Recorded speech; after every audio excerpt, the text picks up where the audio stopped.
Hi guys, thank you so much for being here today. I'm Shams, and today we'll discuss how film speaks, as you can see on the screen.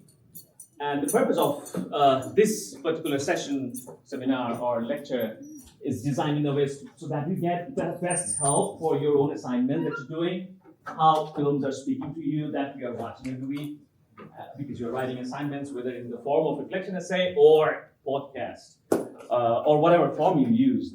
The main purpose is to get to know how cinema speaks to the audience. And maybe you are a filmmaker or a film critic or a reviewer. So how that speaks to you, that's the main goal. That's the thing we're gonna crack. And the purpose is, as Professor Bear said in the last class, if you remember, the first thing that comes to our mind when we see a film, a scene, is not the story. So when you're writing, it's not the story that you're going to tell. Rather, what is it about? Not what happens.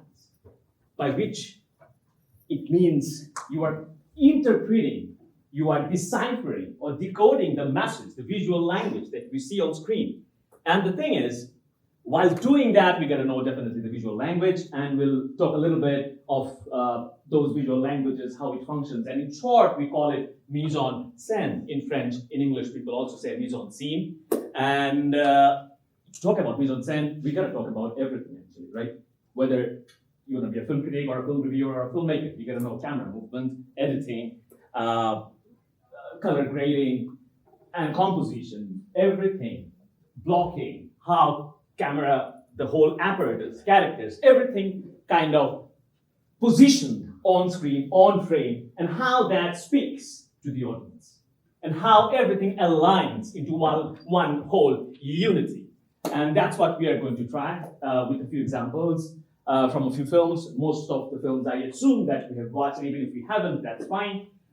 We watched Vertigo, and to start with Vertigo, my question to all of you would be, before I go to the next slide, what do you think the first thing that clicked? I can share my experience, then I can go back to you. What do you think about it? The first title, when the title appears, the first shot, when the title appears, we have a close shot of the eyes, right?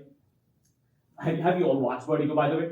And even if you haven't, that's fine. I can just show you a little bit of that particular. No, I'm not showing you the whole scene. We'll get there. So what I'm talking about is this, right? So the title appears from here. So my question is, what does that speak to you? What comes to your mind? Anyone? It feels ominous, I would say. Okay. Would you explain a little bit? Well, it starts off with very, unsettling music, you could say, and as the eye widens to reveal the title, it kind of conveys that the story is going to be that of suspense. Cool. Please. Like it gives me the sense of vertigo because of the spinning and the spiral Right. and all around. Interesting, yeah. That makes you like, at least for some people, that can be like really triggering and make you like a little dizzy. Or just this dizziness, not sure like where it's going or where it is. So, Yeah, awesome. Please, you're first. Yeah. It makes you uncomfortable because the eye just staring at you for so long, that's it without blinking, kind of gives you that uncomfortable feeling. So why it's uncomforting the audience? What would be your interpretation on this? Just a follow-up question. Because normally in conversations, people will blink, people will look away, but It's not blinking. it's not observation. Okay. Right. Who else, please? I was gonna say it's very disorienting because like you have like the red color of the background and then you have like the really bright spinning colors of the spirals and it's just a lot visually. Right. And it's like the movement with the color, it's like disorienting. Awesome. I'm sorry, you raised hand as well, but I missed it. Yeah. I hate eyes. I don't like looking at them. So having on this frame for probably a solid 2 minutes really freaked me out and made me want to turn the movie off. May I ask why you hate eyes? I don't know. They just make me uncomfortable. Okay. And especially If it's gazing at you. Yeah, Is that what you mean? Okay. and eye gore specifically too Okay. is really bad. So with the eye being open for so long, I was just had the mental image of stuff getting in my eyes, and it like Mhm. really uncomfortable. Interesting. Please, yeah, sure. It's offsetting. Yeah. So everyone kind of, if you sum up what we heard from a few of you, it's kind of unsettling. That's a common keyword we can pick. We all agree. What's the purpose of it? To me, the purpose was, think of it. The character Scotty, right? So it's whatever he sees, is that the truth? The eyes kind of questions what is this notion of visibility? It's not, truth is not always what you see. So how do I understand truth in that sense? That means I have to involve beyond visionary, with all other senses, with my mind perhaps.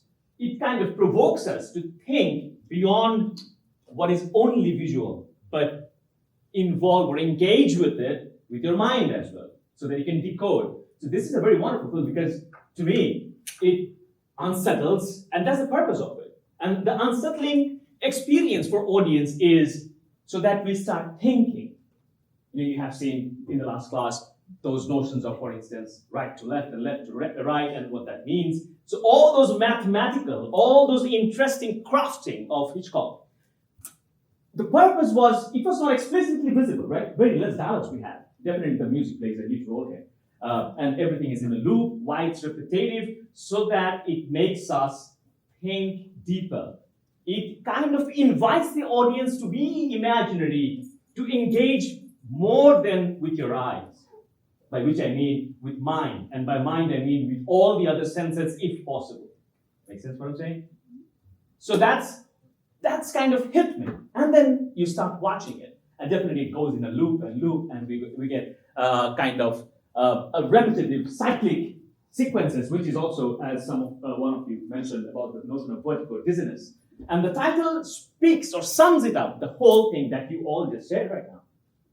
It sums up the whole plot, the whole characteristics, the notion of truth and lie. So eyes can be deceived by it. So it's not like what you see and you trust it right away, until and unless you use your mind and decode it and decipher it. And that's where we are as film critics, as filmmakers, as film reviewers. We are deciphering the visual language. So let's get set. So that's our... Before we start talking about vertigo and go deeper, as we're talking about mise en scène, what we have to notice. So we just talked about the first shot or the title in film Vertigo. But I'd like to start, before going deeper there, with a very simple exercise from the film Joker. And just see a few minutes, and we'll try to notice something, whatever speaks to you. And then we'll get back whatever speaks to you. And I'll share what spoke to me. Now the thing is, definitely when we watch something, we watch everything. But it's not like we will talk about everything, right? What's significantly there speaking something different? Speaking kind of giving you a non-traditional, a different experience. Not that what you usually experience. Okay? Let's have a look. I didn't ask, am I audible to the whole class? Yeah, you're audible. Thank you. And pardon me, I'll do a blasphemy. I'll speak while the film is going on. So bear with me.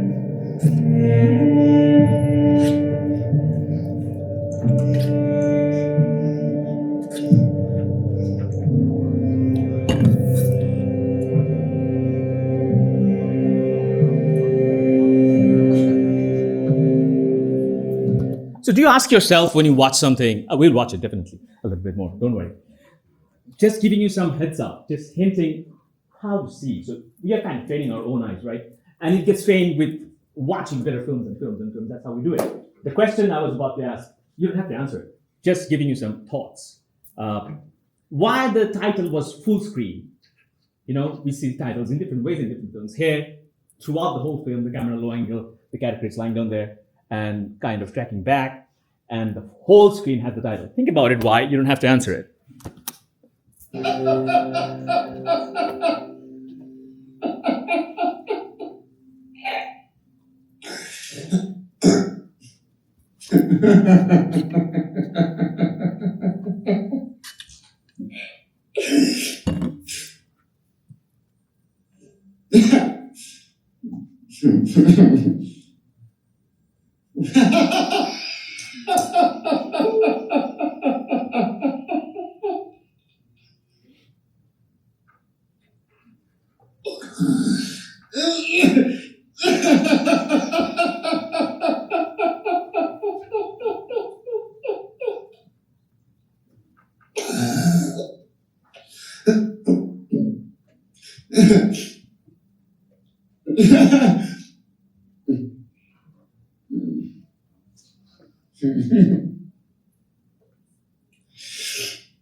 Is it just me?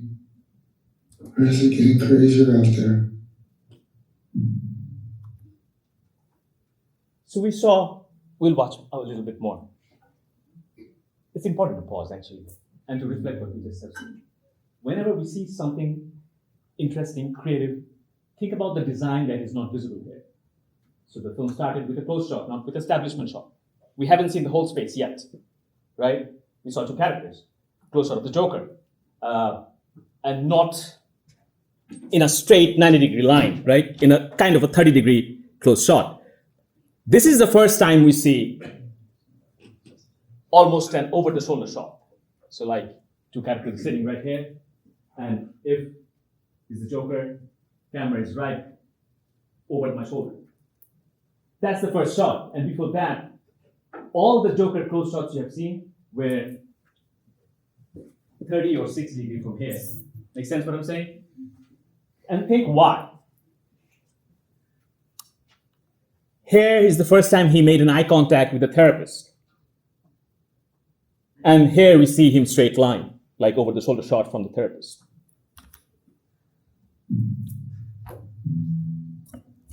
It's certainly tense. People are upset.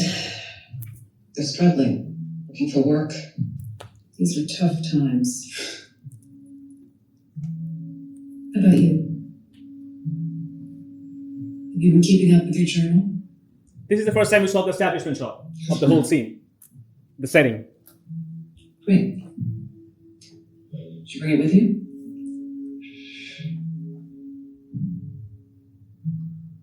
Arthur, last time I asked you to bring your journal with you for these appointments.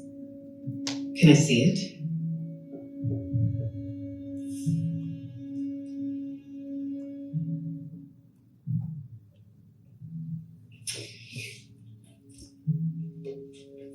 I've been using it as a journal, but also as a joke diary. Funny thoughts or observations. I think I told you I'm pursuing a career in stand-up comedy. No, you didn't. I think I did.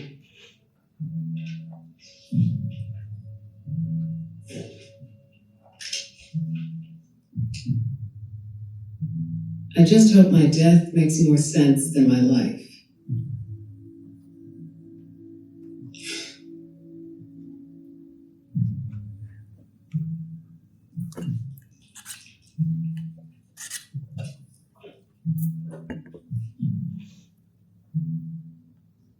How does it feel to have to come here? Does it help to have someone to talk to? I think I felt better when I was locked up in the hospital. And have you thought more about why you were locked up? Let's get back. So what's interesting there, what we have seen that you'd like to share? Please. I think it was interesting how much emphasis was put on him trying to hide his emotions through laughing. So at the beginning we have an extreme close up of his face. Right. And I wasn't quite sure if he was laughing or crying. Right. But he kept a smile on through the entire conversation. Mhm. We saw him steady his fidgeting when we had close up of his legs. Right. It was just all on him trying to hide what he was actually feeling. Pretty cool, yeah. Anyone else? Sure. So what I noticed was the scene, the way it was set with all the camera angles, it was describing the character to us because they wanted to us like sympathize or to think with the character. It would have gone like straight on, but when you're looking at something from the side, like not talking to them, you're observing. You're not sympathizing because you're looking at the character, it's giving us details by doing the leg tapping scene, and also by on the outside how he reacts to when she talks. It's giving us a perfect side angle, all his physical, external. Certainly, yeah. Yeah. So it's kind of, I mean, we can perhaps all agree that it's the way it is designed, it invites us, the audience, to kind of get into the mind of the character. Joker, please, yes. I think another reason why it's used that way, that's in particular, as opposed to the scene prior, where he's on the street, is because of the literal location he's in as well. He's in therapy, and therapy is a place to explore your own mind.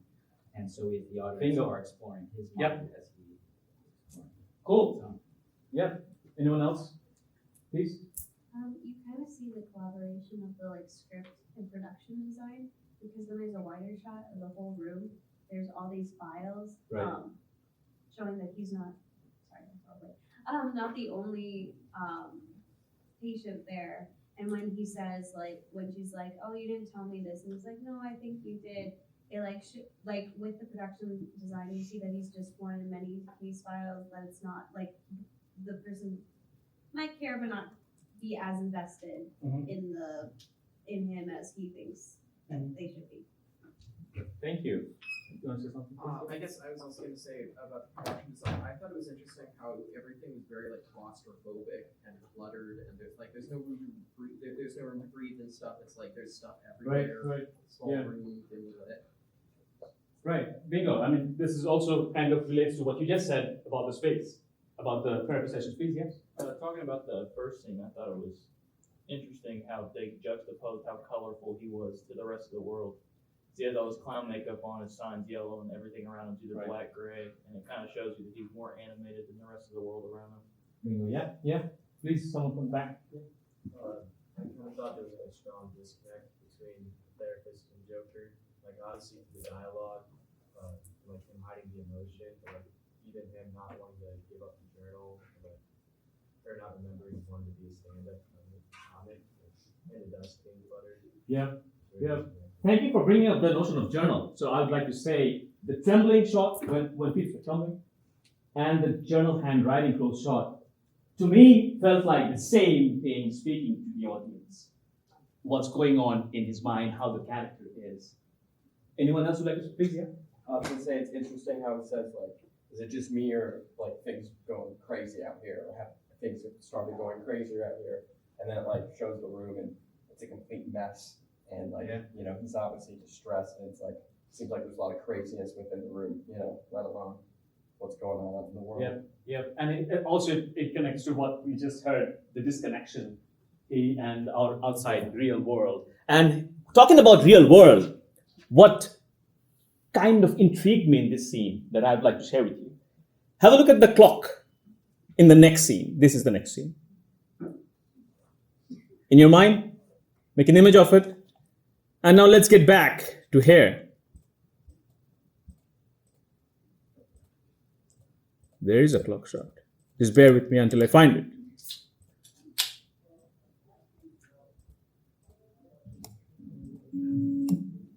Agree with you? Hard to see it. Is it the same time? Yeah. That's the bingo. So why? The question is, when I saw this, and definitely two different scenes, two different times, he's talking about I was there. And then we go to the next scene. Why the clock shows the same time? Because nothing in his life has really changed. He's still in the same place. Nice interpretation, okay. Anyone else like to say something? He still feels trapped. Bingo, yeah. That's a good word. Please. Could it also be like him at that exact moment remembering his time? Okay. That's also a good way to look at it. Someone from the back?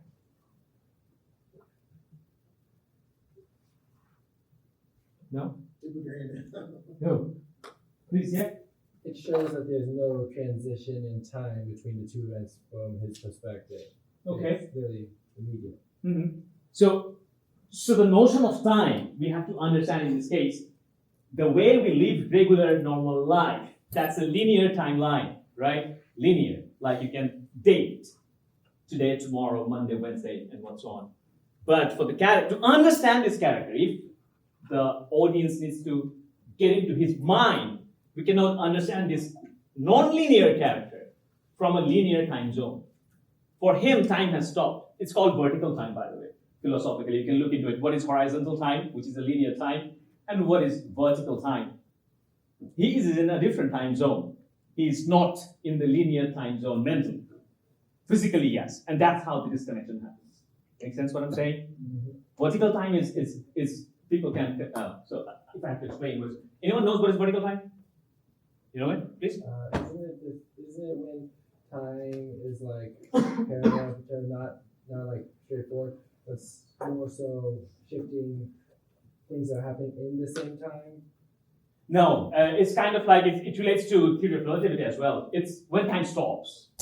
For example, when you fall in love, when you are getting bored, it's the opposite. When you fall in love, 5 hours seems like 5 minutes, and when we're getting bored, 5 minutes seems like 5 hours. Make sense? So that's the relativity of time. So that's the vertical zone when time has no linearity. It doesn't move in a linear progression. Make sense? So now we'll get back to our film Vertigo that we have watched, and just to give you a little kind of a thematic synopsis, we'll watch a few minutes from this slide and video, and then we will move to an in-depth analysis of one particular scene. And I have picked the museum sequence. That was very interesting, technically, thematically, and how to analyze the scene, and how we can discuss, whether in the podcast or we are writing an essay, how that would look like. So that's what we are heading towards, okay? So let's just get into the vibe of Vertigo for a while.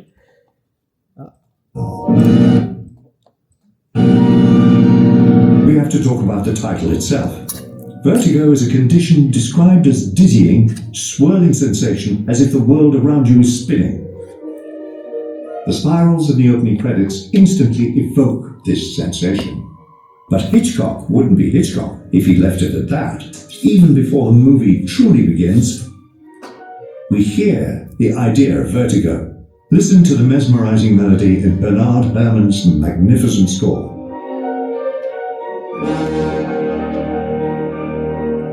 In fact, there are two scales being played, one ascending and one descending.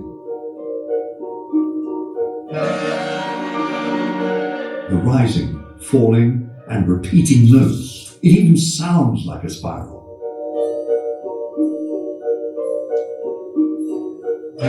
In the first 3 minutes, Hitchcock has already planted this idea in the title, music, and graphic design. He wants us to think about this shape so we can draw the connections when we see it later on. So simple visual motive, even the poster, even the title shot, and even the music, how it all speaks the same thing, right? And that's how, while we're discussing any film, any sequence, we gotta connect all these dots. And let's move to a sequence and kind of trying to analyze it.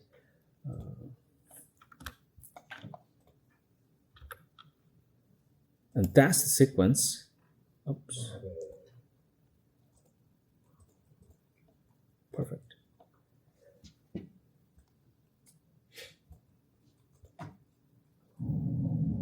If you remember the museum sequence, the first museum sequence,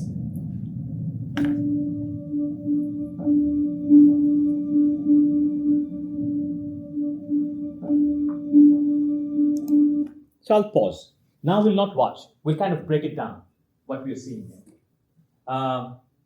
It's not in the film pacing because I added this text. So the film sometimes moves too fast and we have to read it. That's why I changed the pacing a little bit. so that we can break it down and pause it and talk about it. So it's, for example, this is the second shot and we see him moving inside. Anyone knows what is a chiaroscuro lighting? Please. Essentially, it means like light and dark, sort of like this harsh contrast. Brilliant, yeah. Yes, and why do we use it?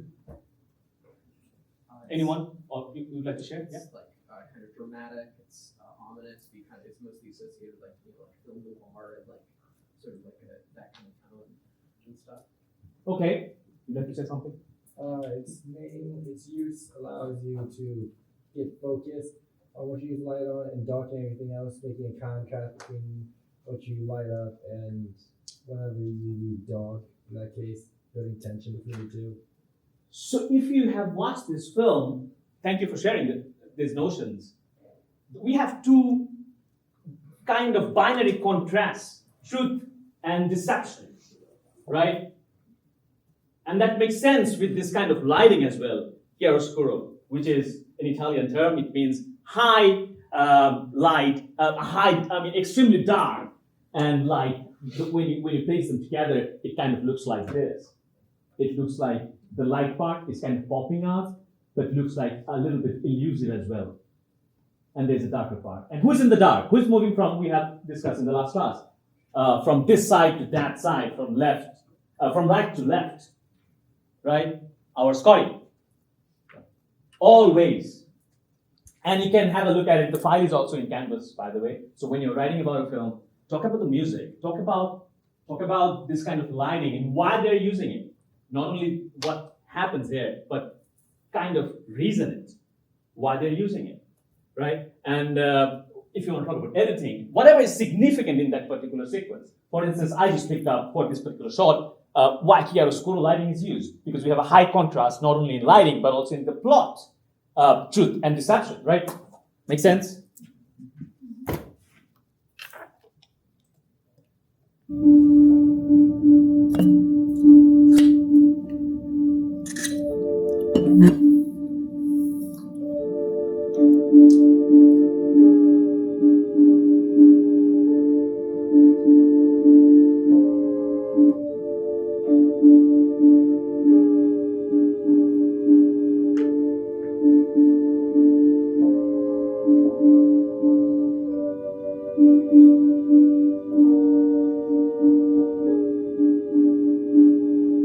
The same main shot being repeated from right to left, the movement. Again, the same motion.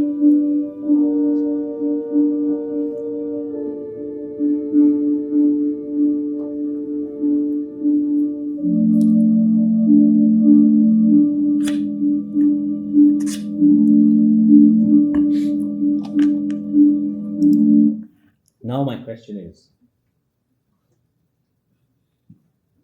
look at the composition. Why he is in the middle of two painting frameworks. We have two frames, right, on the wall. And it's kind of in the middle, moving towards that. Anyone? Can you have someone new? I mean, I'm not discouraging you. Fine. Fair enough. Someone who never shared. Just giving option to everyone to equally participate. Yeah? Please? You raise your hand, maybe, right? Me? Yeah? It's literally a story about him getting framed. He's getting framed. Nice. Yeah. Yep. You want to say something? Please? Oh, it's supposed to be, so since he's between the two, it shows the difference between, well, in this case, the truth and deception, because earlier it was like, oh, this is a really important thing with the lighting. And then by using these two paints, like, oh, he's between the two things now. Bingo. Yeah. Yeah. So we have this, the whole film is on this, right? He is kind of struggling his shift from left to right or right to left. And he is stuck in the middle. He couldn't pass there. And he's between the frameworks, the artworks considered as fiction, and where he is real. So these two binary, real and fiction, is what dominating and controlling the whole plot, right? Have a look at the exit. He'll soon exit from this frame.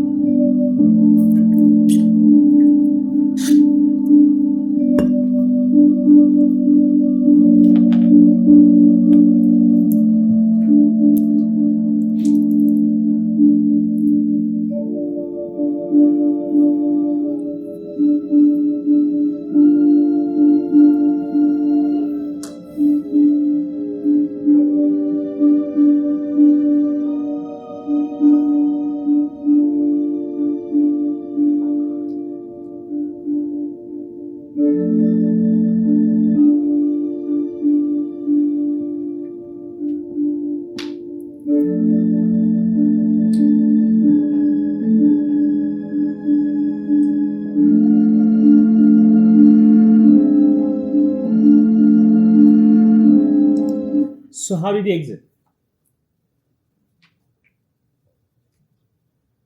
The right side of the frame. Right. From where he came. He didn't cross that center line, right? He was in between the frames, and he didn't cross it. He went back. He didn't move forward and went to the exit. No, he just went back from there. So that distinction, that line, he never crosses.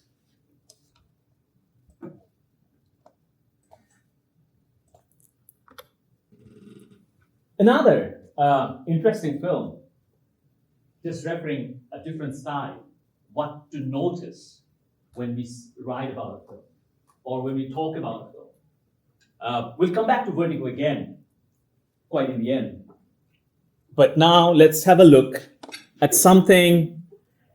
There's one interesting thing that pops out from this particular sequence. Have you watched Shadow of Doubt, by the way? No, it's fine, no worries. That the scene that we will see right now speaks on its own. Like, it will give you the whole vibe, what is the whole film about, perhaps. And I'll give you some heads up as a context.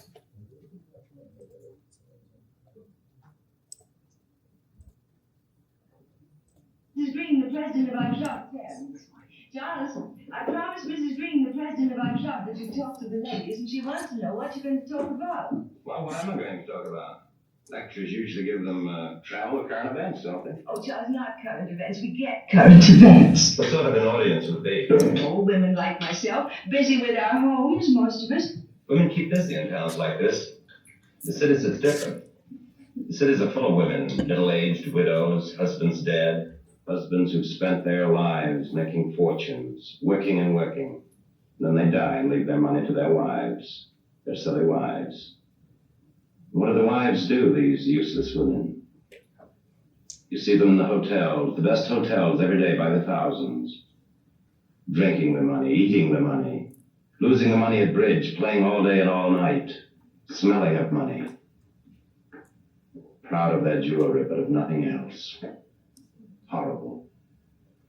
Faded, fat, greedy women. They're alive, they're human beings. Are they? Very nasty monologue, I agree, but extremely misogynist, but whatever. But that's not the point. Let's talk about the treatment. So what pops out? I guess we all will agree with one thing here. Anyone? You can just shout out loud. Inhuman. The dialogue? Okay. Super close up. Okay. Also, like uncomfortably close. Like, is it the monologue is making you uncomfortable and you're getting uncomfortably close to him as it gets. So we all are at least talking about the monologue. But he also, like, going to the Inhuman, yeah, he kind of sounds robotic about it almost. Okay. Interesting point. I'll come back to that. With the slow zoom, like the camera angle is like a POV shot from the woman sitting at the table, and it's like as it zooms in, it like the intensity increases, and until when she finally speaks, it's like her anger at what he's saying is growing as it's zooming in. Thank you for sharing that. It's really interesting. And I was thinking about what you were saying here. It's nasty, but the treatment is beautiful. The way the treatment is designed. So the reason I shifted from Vertigo to Hitchcock's another film, just to give you an understanding how different things play. And I'll share my insight on this, but I'd like to hear a little bit more from someone. Yeah, please. So like the slow zoom in like makes it feel more uncomfortable, and then like he turns and like looks directly at the camera. That's what I was looking for. Thank you. Fourth wall. We all are aware of this term, fourth wall? Yeah. Okay, so fourth wall is broken here. So if you're writing about this sequence, the first sentence, perhaps I would expect that you're talking about this significant, why suddenly the fourth wall is being broken. That's how you should start, the most significant. Then you can unfold the whole paragraph, whatever you're writing, or even you're making a podcast and discussing, and you unfold later on, giving us the context. So Uncle Charlie, the character, is a serial killer, is a murderer. He murders a woman. And he came to visit, giving you the context, right? So his niece here, and this is the dining sequence, the niece doesn't know that Uncle Charlie is a murderer, you know? And he has his own, personal ideological belief, the reason he murders. And you can see now perhaps you can relate why he was saying this, this kind of a monologue about women. And the question is, why Hitchcock used this treatment as if he's talking to the audience, suddenly breaking out all the other third walls and talking to the audience. That's what is intriguing. And my response on this would be, not necessarily we will have always correct, quote unquote, answers. Sometimes questions are enough to be insightful. You can write or talk about questions in your response as well. If something is intriguing that you find, it proves you have the eyes, quote unquote, that the Vertigo film was trying to do, to develop the eyes of the audience to see and decode, like Sherlock Holmes, right? And today, that's what we're trying to do. We're trying to develop certain kind of eyes, how film speaks. And as I said, before moving on to, in the end, just giving you the lineup, how I'm heading towards the end today. I'll contemporize Hitchcock in the end. Has anyone watched Parasite? Most of you have watched. Bingo. So you can relate a lot of things when we get to that slide. But before that, I also wanted to introduce, because we are watching different films, not only one film every week, right? So when you're writing or talking about mise en scène, how you can address and what different treatments other people use, and if we can locate that, have we developed that eyes or in the process of developing those eyes to see the unseen or the craft making. So anyone watched Bicycle Thieves? Vittorio De Sica's. It's one of the pioneering Italian neorealist films. This is the first opening scene, and I'll share what is intriguing to me in the opening scene, and then you can share also what you find interesting. We'll watch a little bit.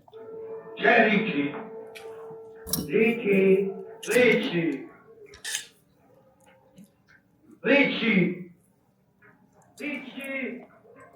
Again, like Joker. The first shot was that you just have seen. Kind of a mid shot, not an establishment shot, not a wide, long shot. The second shot is the establishment shot.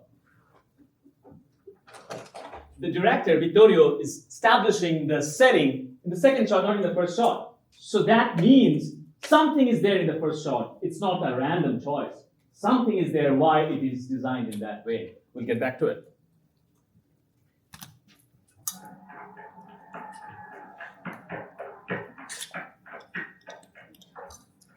Anna Moderno, ma che sta tornando? Anna?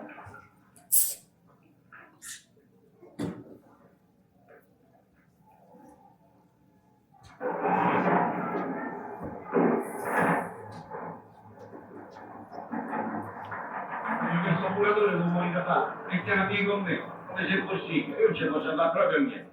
Un po' di pazienza e vedremo di sistemarli tutti quanti. Io sto qua per questo. Vedremo un po' quello che si può fare. A riccia, il posto, è poco. Okay, let's watch a few more seconds. Attacchino. Per rappresentare il centro affissioni. Gli dai sta carta e ti porta il libretto. C'è niente per noi. Mannaggia la miseria. E qua, per noi, ci sono due posti per tornitori, ma qui tornitori non ce ne stanno. E se io non sono tornitore devo seguire hasta qui a fare la muffa. Oh, ma che te vuoi sfogare con me? Ari, ricordati di portare la bicicletta. Ci vuole la bicicletta. C'è sta scritto pure lì, no? La bicicletta? Ce l'ho e non ce l'ho. Subito, no? La posso avere fra quanti giorni? No, ce l'ho subito, se no non ti piego. E non è uguale. Sti primi giorni faccio il servizio a piedi. Parliamoci chiaro, lì, ce l'hai o non ce l'hai sta bicicletta? Se non ce l'hai bisogna che la porta un altro. Ce l'ho io la bicicletta. E che ce l'hai solo tu la bicicletta? Ce l'ho pure io. Ma tu sei muratore, sei di un'altra categoria. E cambia di categoria. Ma non si può. Allora, Ricci, sta bicicletta c'è sta o non c'è sta? C'è sta. Stamattina me presento. Oh. So there's a discussion they're having is that he has a bicycle or not, right? That's the scene starts. So after the Second World War, giving you a historical context of it, huge job crisis, and one person up there, giving jobs. And the crowd we see, they want jobs. We got this context, right? Yeah. You can vision on that? Cool. Now let's talk about the composition and treatment. Anyone find anything interesting in this composition? Please. The man who's giving out the jobs is above everyone else. There you go. So high angle and low angle shot. That's why the first scene was not establishment shot, which will diffuse this whole notion. Because in the establishment shot, landscape, character, everything looks alike. No? But in this high angle and low angle shot, you can see class differences. Someone from the above offering jobs and the crowd from the below. Please. And then, kind of going off that too, the guy who gets the job is not as high as the one giving the job, but is higher than the crowd. And his clothing is also finer than the crowd, but not as fine as the guy giving the job. So there's like a clear hierarchy here. Right, definitely. And also the way the film moves on, I'll not give you spoilers, just he doesn't have a bicycle, but to do the job that he's getting, he needs a bicycle, but that's how the story moves on. Please. I think it was interesting that when you get the wide shot, you see just how much room they have to like spread out, but they're all piled in this one little area. Right. That's a nice point.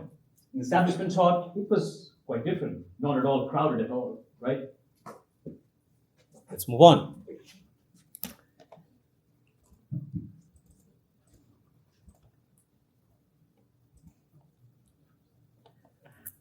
So we kind of had discussions on how different directors develop their own treatment, depending on the script, what the script demands, what the story demands, what the character demands, how it can speak to the audience, right? And now we'll have a look at camera movement and how that speaks to us. Before I play it, movement. My question is, we know what is 180-degree rule? Okay. Don't look back, basically. So, thank you for knowing. Yeah, so we'll see and we'll get back to you. Definitely you can share your experiences and what you're noticing here. My concern is, when we are writing, let's say we are writing or discussing in podcasts, are we really giving those reasons why certain techniques are used or not that I as a reader expect when I'm reading your papers or listening to a podcast? The purpose of this, going back to what I said in the beginning of this whole session, is this, so that you use it and use these reasonings. And the reason I'm saying it right now, today, because I agree, so far, I did not give extremely critical feedback. But from now on, as I have shared certain things with you all, I should give you extremely critical feedback. Have you thought of from this point of view? Have you seen this from this film? What do you think about it? I'll go to that, but I didn't do it, assuming that not everyone, an expert in technical terminologies or reading cinema, you might be new in the course. So that's why today's session may help you, and I'll expect better writing than podcasts. And you are doing great, by the way, you guys. And you should, whoever are doing podcasts or even writings, I would recommend, you can open up your own channels. You really are doing great. You can consider your essay as a script. And those who are good at podcasts, you guys just can collaborate, right? And that'll be bingo. So let's have a look at what is 180-degree rule, when we use it, when we break it. Going back to the first slide, Joker. The 180-degree rule was not broken. We never saw the camera from that side. Always it was on this side. Like if we two are talking and the camera always moved from here to here, that is 180 degree. It never crossed the 180 degree line. And we'll get a clearer view what is 180 degree, even if you are not aware of this usage. This scene from Heat. De Niro's been caught off guard by an attractive woman. Is she an undercover cop? Maybe FBI? Or even an assassin? Lady, why are you so interested in what I read or what I do? But once he's convinced she's a bookstore employee, we see that transformation play out visually. I didn't mean to be rude. I didn't recognize you. The camera crosses the line. My name's Neil. We have moved from the backs of our characters to the front, away from danger and suspicion to a place of openness. So you see, we also have in this style the same notion that we have been discussing even in vertical, moving from left to right or right to left, from truth to lie, deception, or vice versa. And with camera also you can do that. The moment the character's perception changed, the camera moved and crossed the 180-degree line, right?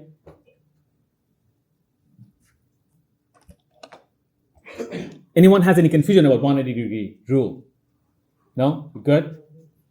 Cool. Now going back to Hitchcock through Bong Joon-ho's Parasite. And I'll share the reason. If you have read any interview or the Oscar speech for this shot,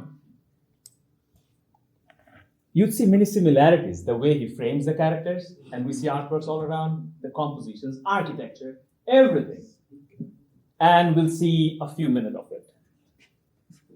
So even if you haven't seen the film, don't worry, we are talking about the treatment. That might kind of instigate you to watch the film later if you haven't yet. Let's watch. The rich family, we have this shot. This line, created by two panels of window glasses, separates the common folks from the rich lady. The poor son and the housekeeper on one side, the lady on the other. Notice when the housekeeper wakes up the lady, how she seems very reluctant to cross this line. The line continues for the next few shots, slicing the screen in half here and here. And when they ascend the stairs, walking into the light again, by the way, the pillar splits them still. Even when they are walking together, the line on the ceiling and the floor separates them.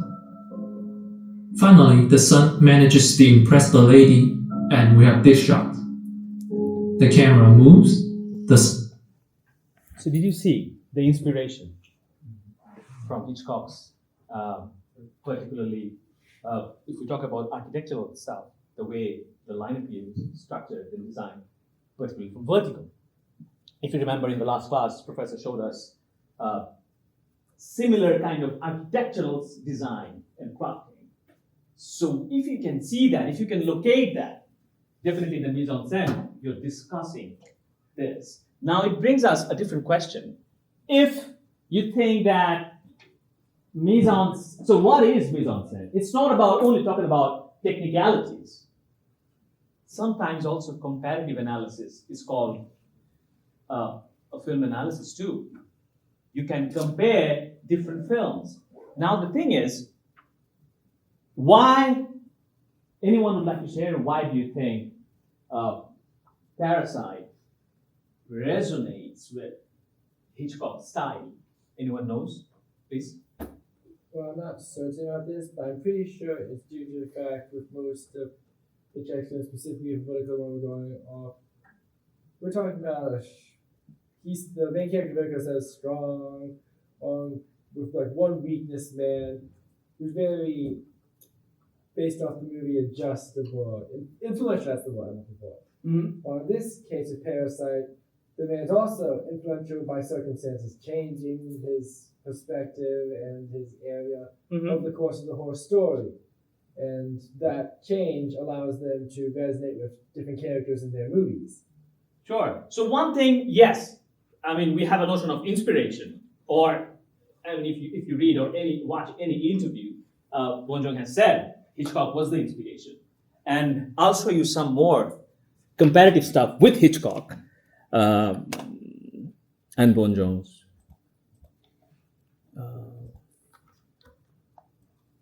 It should go here. Customized my car insurance. Bear with it. Hundreds. With the money I saved, I thought I'd get a Bong Joon-ho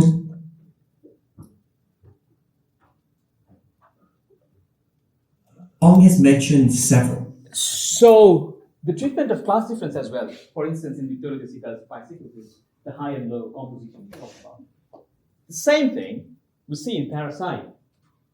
If you have watched the film, there is a huge class difference that has been visually screened and presented to us, that we're decoding through structures, language, characterizations, and other visual motif, montage. But let's have a look at what other films that's why we watch classics. To understand the present, we need to go to history and past, because all these great filmmakers are referring to something else. And if we haven't watched the past, sometimes we might miss it. So let's have a look at two films that this particular video mentions. Akira Kurosawa's The Housemaid, as an inspiration for this film, Parasite. Most obvious is Kim Gi-young's 1960 film The Housemaid, which features a similar story about a poor maid infiltrating the rich. But thematically, its most interesting inspiration comes from Kurosawa's one was High and Low. I just mistaken the title. Yeah. That is also an inspiration, High and Low. The title is High and Low. Kurosawa's 1963 film, High and Low. Right. One of the first films that used height as a visual representation of class, with the rich towering above and the poor living underneath. Parasite expands upon this idea through another visual motif introduced earlier: stairs. On second viewing, it's incredible to see how vertical the film is, right from its opening image. Whenever a character climbs a flight of stairs, it's a visual symbol of the rise in the social class, while the walk down suggests the opposite. You see how filmmakers take inspiration from the past and designs their mise en scène. And when you're writing about it, I'm expecting you bring those things up if you're writing about it. Make sense what I'm saying? Yes. You bring those comparative analysis as well, if possible. I'm not saying I'll deduct points with that. That's not what I mean. Make sense what I'm saying? It makes your writing or your discussion really interesting, intriguing, insightful. It takes it to the next level. Please. Out of curiosity, since you want us to care and we're also watching a bunch of, relatively speaking, old films, do you want us to be able to compare them to newer films as well? Because there's only so much more. So if you feel like it's connected to something else, then you look for it first. Watch that film. Look for some of the stuff, interviews, Google it. Read something, whether it's in your mind only or is it actually actual. If it's actually actual, people will talk about it, right? Or the director will share, this is my inspiration, I'm intrigued by it. And because it's one of his first iconic film, Parasite. I'm not saying first, but iconic as in that Oscar, right? So people try, and even if I forgot that particular time when in the film Parasite, as most of you have watched, you raise hands, try to find that sequence and send me a screenshot of it. I forgot. There, in the bookshelf, there's a picture of Hitchcock somewhere in the film. But I don't have the clip right now. So just letting you know. If you can find it, please let me know. Yeah, I tried to look for it, but didn't get time today. And that kind of, giving a tribute to someone you admire, that's the usual response they say in interviews. Please. Joker did the same thing with like a lot of Scorsese films. Right? Right. You've seen in many, many great films actually, this kind of circling back, a loop like a vertical. Now let's have a look Parasite is the movie of the year, but so far no one has made a video essay about where Bong Joon-ho. How Parasite is also kind of a tribute to Psycho. Have you watched Psycho? Hitchcock's one of the great iconic, legendary films. Yeah. And even if you haven't, you can see how things resemble. Inspired by Alfred Hitchcock, which he alludes to with a little snapshot here. In the genre of horror, no film director is more iconic than Hitchcock, with arguably his most famous film, Psycho. In broad strokes, the movie is a mystery about a series of murders at the dilapidated Bates Motel, which lies at the foot of the caretaker's old house. Bong Joon-ho says, I rewatched Psycho because of the Bates house, not the motel. It had a very interesting structure. By this structure, he refers to the distinct floors of the house, connected by long sets of stairs. In both movies, These stairs create a dramatic tension. Watch here as both characters approach the basement. See how the scenes mirror each other as they build anticipation. Mrs. Bates.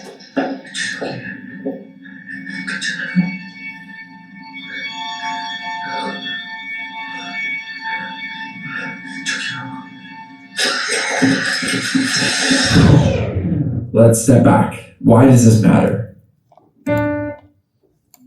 You see, inspiration happens in so different ways. Right? It's very interesting when you can connect it. Oh, so this is how he's playing around. It's intentional. It's not copy paste. It's an inspiration and giving tribute to someone you admire, someone you kind of consider your mentor, possibly. And it brings us back. Now I'll ask you a question after watching this particular short sequence, the opening sequence. I'm assuming you all watched Barbie, right? Yeah. So it was pretty contemporary, and I'm sure you all watched it in the cinema theater. The question is, do you know that it's a tribute to Stanley Kubrick's Space Odyssey? Yeah. We all know. Why? We know that as well. You don't have to guess right now. We'll watch it first, then we'll come back. Meanwhile, you can think about it. So I just presented the question right in front before we start watching it. Think about it. Why Greta, the director of Barbie, gave a tribute to Space Odyssey opening scene, the dawn of man, right? And there will be texts coming in, going back and forth, kind of analyzing breaking down the mise en scène for this kind of sequence. And we have chiaroscuro here as well. If you are not acquainted with the term chiaroscuro, another example of it. Since the beginning of time, since the first little girl ever existed, there have been dolls. But the dolls were always and forever baby dolls. Sorry for the audio. Until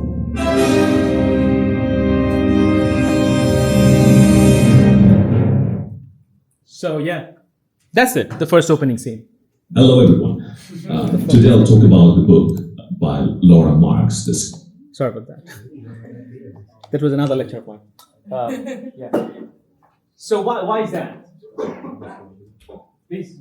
Well, it's mirroring both. It's thematically mirroring it because in 2001, the big monolith is a tool for evolution and growth, and that's a constant. And in the Barbie, they're showing that the Barbie doll is a tool for that growth for them instead of a baby doll. It's a cultural growth into a growth. Yeah, but don't you think the treatments are very different? I mean, the whole two films are poles apart, right? Barbie and Space Odyssey, two totally thematically different. Yet, that's a nice connection that you just said. Let's hear from someone else. Please, yeah. Yeah, sure. They both like go back to the origin of things, Yeah. which is like a big. Obviously, Barbie's like a completely different movie than A Space Odyssey, but A Space Odyssey is going into the origins of humanity, and Barbie's going into the origins of Mattel's Barbie. Yeah. So they're like obviously kind of have the similarity of the origins. Please, yeah. Thank you for sharing. Yeah. Well, they kind of like convey the idea of like evolution, and that like maybe girls only playing like baby dolls and being a mother is like a barbaric concept, and that Barbie was able to like let girls be more than just mothers. Very good. Yeah. It's kind of deconstructing the typical narrative of dolls and kind of other notions associated with it. Definitely, the film addresses the gender stereotyping issues in various aspects, right? Anyone else would like to share something else? No? Oh, please, yes. I was gonna say that it's also kind of applying this like grand, like cosmic import to Barbie in a way that kind of comes off as like very tongue in cheek. So, just giving you a thought. We have two different worlds in this film. If you remember, right? The Barbie world and the real world of humans, right? And here, like Space Odyssey shows the evolution of human for that new world that Greta created for this film.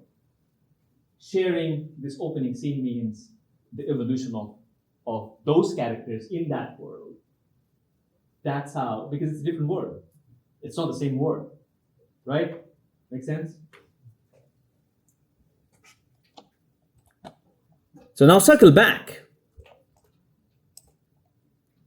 What is mise en scène? Did you guys watch Citizen Kane? Awesome, you guys watch so many nice films. Orson Welles, one of the classics as well. I'm not going to talk about it. The purpose of this slide is now. So what is mise en scène when we ask or you write or discuss, or if you're making a podcast, what significant thing that you can pick?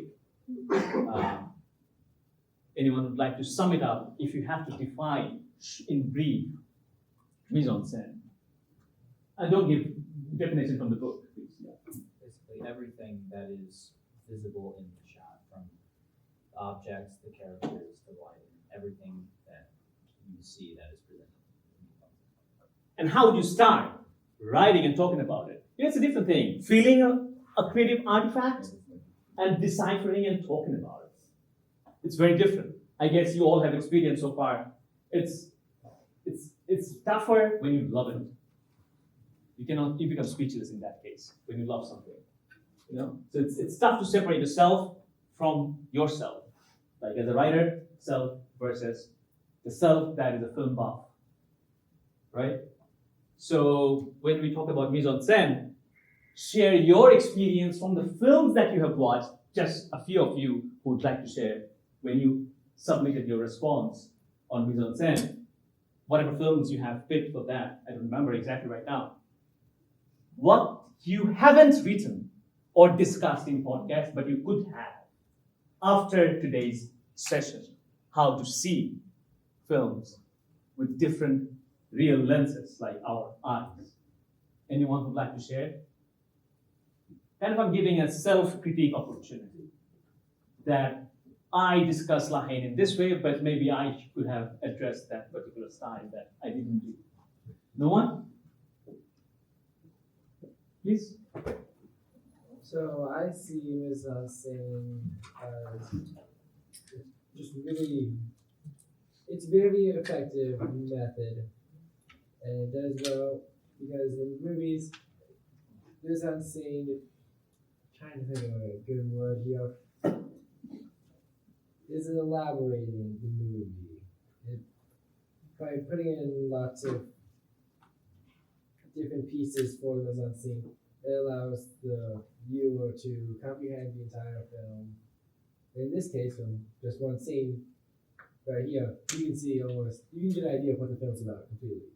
Just one scene. Bingo. That's called from micro to macro. Do you guys know this term? No. So micro as in zooming in, closely observing an object, Case, yes. right? And just zoom out. Not with camera, with your mind. Like see the whole picture, by which I mean the whole film. How that particular shot, particular scene connects to the broader plot, narrative, character designing, thematic concerns that you have throughout the film. And it will speak to it, as I said, in vertical. The poster even says a lot about the whole film, right?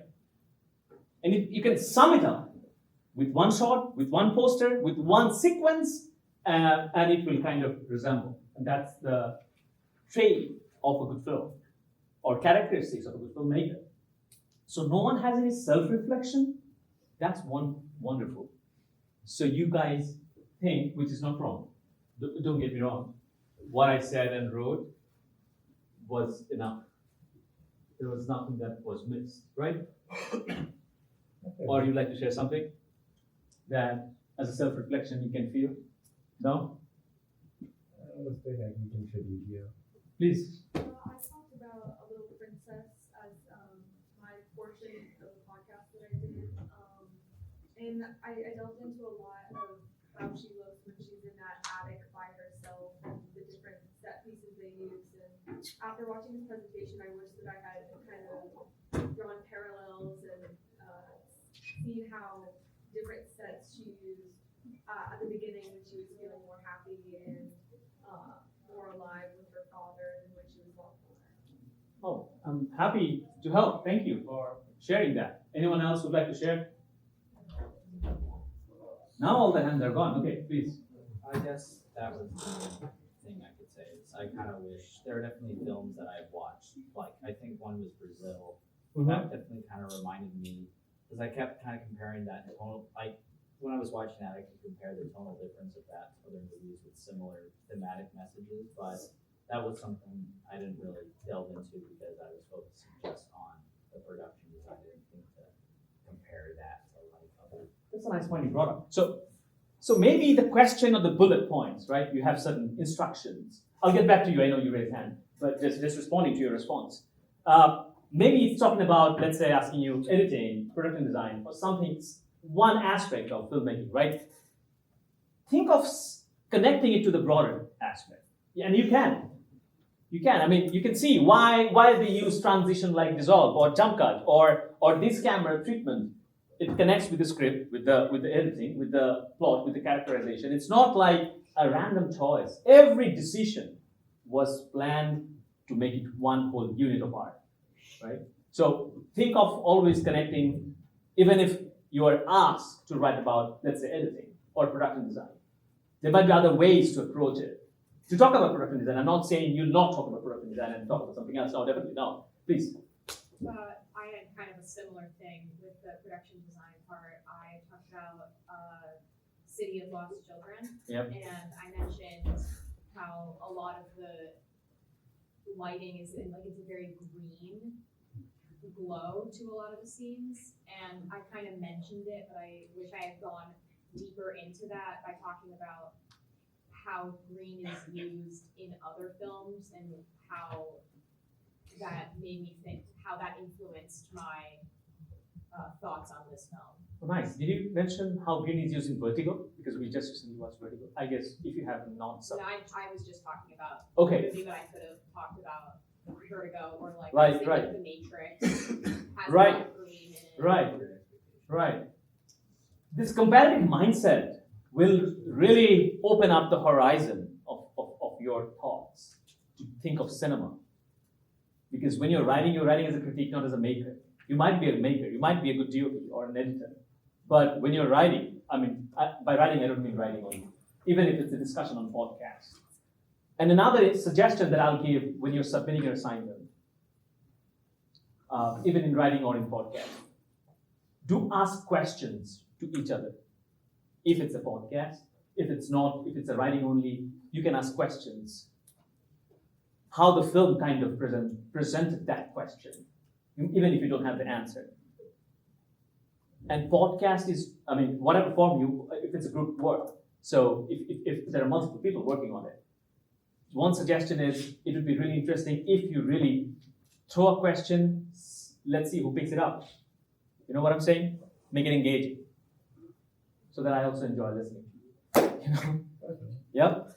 Cool. The slide is available in Canvas.